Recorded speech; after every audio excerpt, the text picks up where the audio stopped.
Pour que tu assimiles la notion de continuité, j'ai préparé pour toi 6 vidéos que tu regarderas dans cet ordre.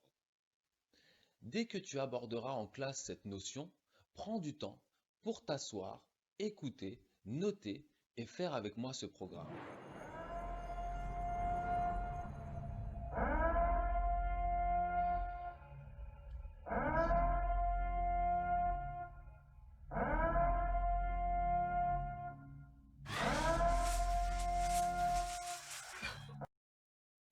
On est parti pour cette deuxième vidéo sur la continuité. Cette fois, on va s'attaquer à un exercice type, c'est-à-dire un exercice que tu vas voir lors du contrôle ou lors du bac. C'est parti.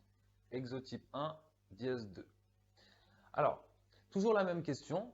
Montrer que l'équation g de x égale 0 admet une unique solution dans un certain intervalle. Et allons regarder tout de suite à quel endroit du sujet cette question va se présenter. Parce que n'oublie pas qu'un de mes objectifs, c'est que tu sois rassuré lorsque tu vois un sujet type bac ou un sujet de contrôle. Alors l'exercice se présente de la manière suivante. Vous avez 3 parties et on va essayer de reconnaître quel est l'endroit où est positionnée la question qui nous intéresse. Donc lisons, partie A, soit g la fonction définie sur R par g de x égale x puissance 3 moins 3x moins 3. Première question, dressez en justifiant le tableau de variation de g. Question 2, démontrer que l'équation g de x égale 0 admet une unique solution alpha dans R. C'est là la question qui nous intéresse. Elle est positionnée ici. Et si tu regardes, prends 2 secondes, regarde le reste des questions, descends avec moi rapidement. À aucun autre moment, tu vois apparaître cette question. Donc tu sauras que lorsque tu vois cette question, c'est donc la rédaction que l'on a faite à la vidéo précédente que tu vas devoir appliquer en modifiant un peu les choses parce que le niveau de difficulté a augmenté. J'aimerais aussi en profiter pour essayer de te faire comprendre ce qu'il se passe dans ce chapitre et pourquoi est-ce qu'on n'attaque pas directement cette question par le calcul. Pourquoi n'allons-nous pas chercher les solutions par le calcul de l'équation g de x égale 0? Eh bien, regardons une seconde. G de x, c'est x puissance 3 moins 3x moins 3. Alors, g de x égale 0 revient à résoudre l'équation x puissance 3 moins 3x moins 3 égale 0. Et ça, tu ne sais pas faire. Pourquoi? À cause de la puissance 3, ici. Si ça avait été du premier degré, pas de souci. Si ça avait été du deuxième degré, pas de problème avec le discriminant. Ici, à cause du fait que le degré soit 3, on ne peut rien faire. D'où l'importance, la nécessité d'avoir un autre théorème qui nous permet de montrer qu'il y a effectivement une solution à cette équation. Regardons maintenant ce qu'il en est dans un graphique. Voici la fonction représentée dans un repère.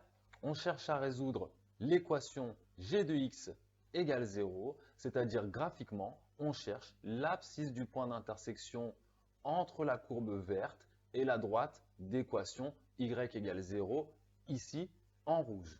Tout de suite, on voit la solution qui apparaît à cet endroit-là et on la note alpha car l'énoncé nous l'a demandé.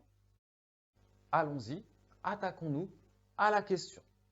Donc cette question, elle vient juste après avoir dressé le tableau de variation. Le tableau de variation de notre fonction va ressembler à celui-ci. Analysons-le. On constate tout de suite qu'il est plus compliqué que le tableau de variation avec lequel on a travaillé dans l'exercice d'application. C'est ce type de tableau de variation que tu auras lors de ton contrôle ou lors du bac. D'ailleurs, je te conseille de tracer ta fonction sur ta calculatrice pour toujours vérifier si ton tableau de variation est correct, sinon tout le reste de tes calculs vont être erronés. Notre fonction g, regarde la ligne g de x, part de moins l'infini jusqu'à moins 1. Elle ne va donc pas valoir 0 sur cet intervalle. Ensuite, elle descend de moins 1 à moins 5. Idem, elle ne prendra pas la valeur 0 sur cet intervalle non plus. Ensuite, elle remonte de moins 5 à plus l'infini et ici, quelque part, la fonction g va valoir 0.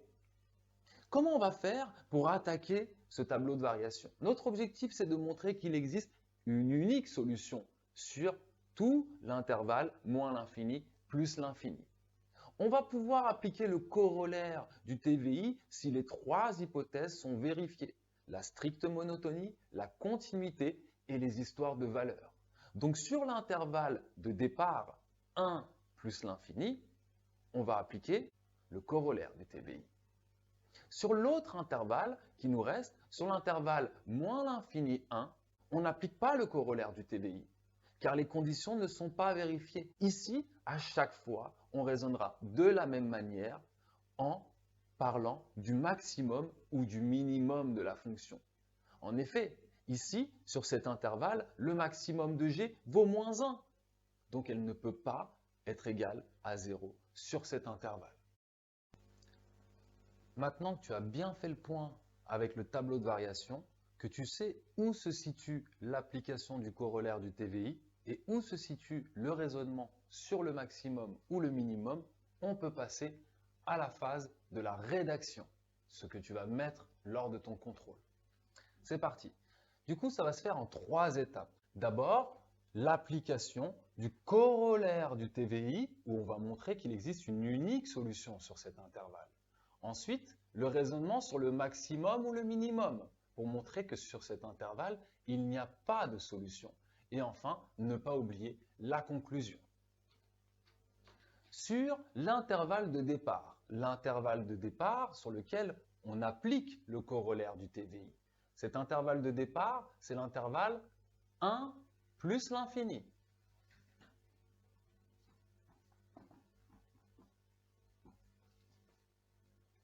La fonction, le nom de la fonction s'appelle g. Et strictement, les variations strictement monotones. Chez nous, sur cet intervalle, la fonction est strictement croissante.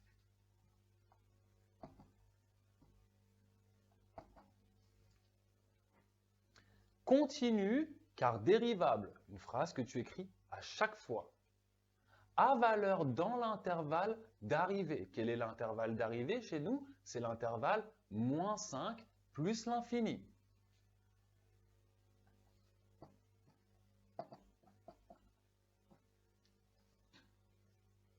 Or, nombre appartient à l'intervalle d'arrivée.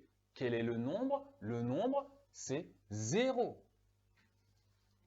Or, 0 appartient à l'intervalle d'arrivée moins 5 plus l'infini. Donc, d'après le corollaire du TVI, l'équation g de x égale 0 admet une unique solution dans l'intervalle de départ. L'intervalle de départ qui ici se situe sur 1 plus l'infini.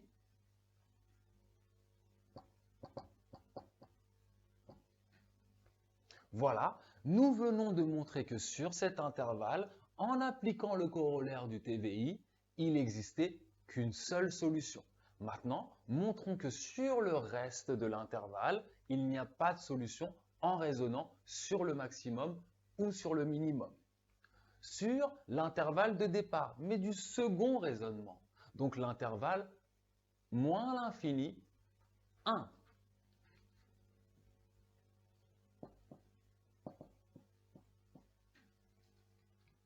La fonction g a pour maximum ou minimum la valeur que l'on va déterminer.